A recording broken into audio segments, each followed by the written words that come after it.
using the MA method and the area model to factor.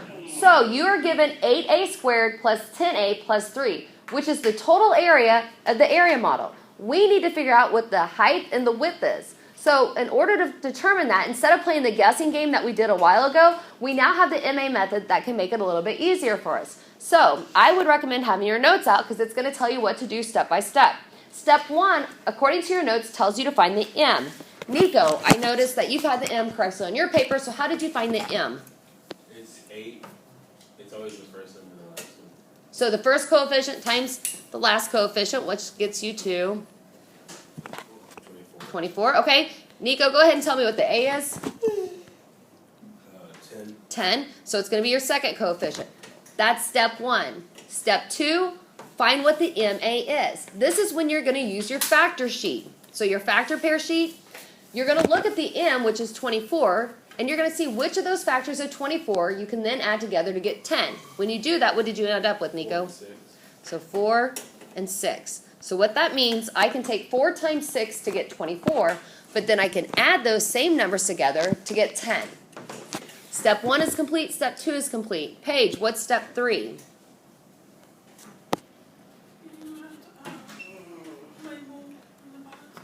I'm going to label those boxes. What is that? Like, what are we labeling within the boxes? What does it represent, those numbers? The area, okay? So let's go ahead and label the area of this box and this box first. What numbers do we use for those two? We're going to use what we found for our MA, right? So what am I going to put right here? 4A, good. You can put 6 there as well. Your answer will just be reversed from mine. Okay? And then my bottom left page. Okay? So if I combine 6A plus 4A, I'm going to end up getting 10A.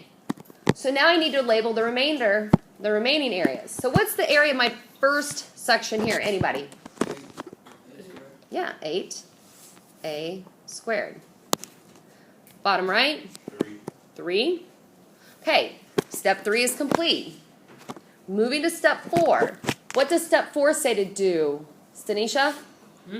What do I do after I label my areas? Find the top row of rectangle using the GCF. So now we're going to use the top row of the rectangle, so 8A squared and 4A, and find the greatest common factor. So what's the greatest common factor of 8 and 4? If you don't know, don't tell me yet, but let's say you don't know. This is when you do your prime factors. So what are your prime factors for 8? 3 2s. And then for 4? 2 2s. Okay, so then we circle what they have in common. So what do they have in common here? 2 Times, 2. which equals? 4. So the greatest common factor is going to be 4A, A. because then you have to look at your variables. That greatest common factor then represents the height of our rectangle. So now I need to determine what the width is. So I'm going to go ahead and write the height then, each one. Would it be 2A? Okay. So now I need to determine the width. So 4 times what gets me to 8? 2. 2. A. I have 1A up here, but I have 2 down here. So how many more do I need? 1. 1 more. So the width of this rectangle is 2A. If the width is 2A up above, it's also going to be the width directly below. Make sure you put the width second.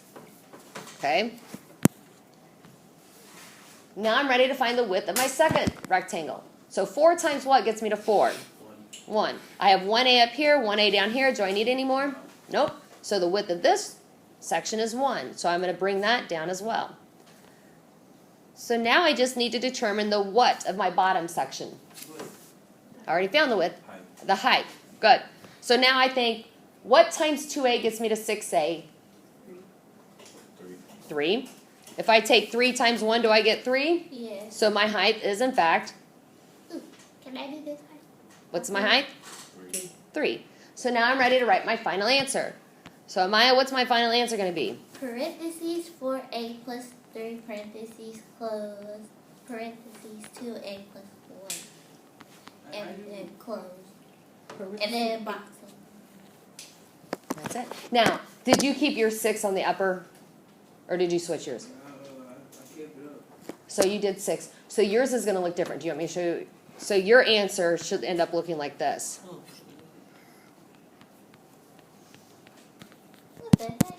Because your greatest common Yeah. factor would have been different. you did a different one. So But still, that'd be. So your greatest close. common factor would have been 2a, and then you would have got your answer backwards.